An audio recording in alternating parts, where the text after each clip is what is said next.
it gets really difficult in this town. I've learned the hard way. You think you're friends with people. You think that there's, people who are going to answer the phone and believe in you and be passionate about you.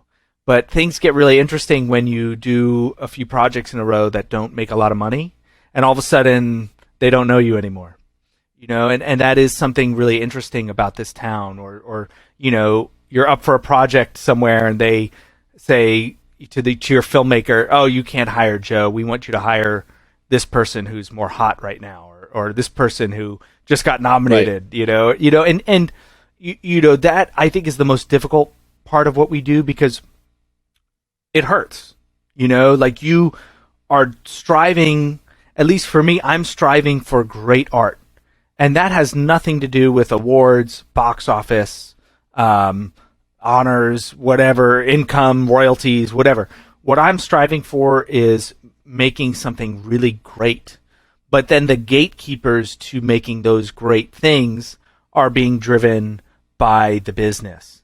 And you need to have a really healthy relationship with that dark side, or else you're going to go into a really dark place. You might wind up, I think a while ago I tried something different. I started becoming more picky, and I wasn't getting some of the projects I wanted. So I tried the opposite, and I said, let me just stretch myself some more and have my team do a little bit more stuff, and let me get some more TV shows going and stuff. And I guess that was the low point for me. That was the most unhappy I've ever been, because I lowered my bar. I lowered my standards.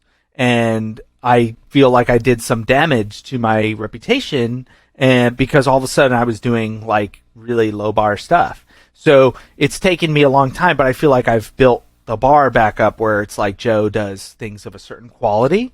And that's interesting, because you can understand the business side of that being, if you always need to have some hot project going on, then have a bunch of projects, and one of them is bound to be a hot project. At least you have a higher chance. But then again, more executives will say, "Hey, that guy might be good." And that's how, that's one way to look at it. I think one of the simplest ways to look at it is to model your career, or at least model the choices you make, on who you're a fan of.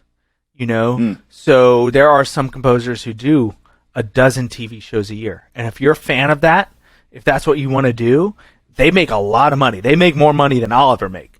And that's great. Great. There's absolutely nothing wrong with that. I have no judgment of that. I just know that that's not what I want to be.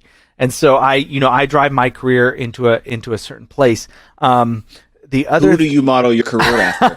I'm not going to tell you that. Just look at the choices I make, and maybe you'll figure that out for yourselves.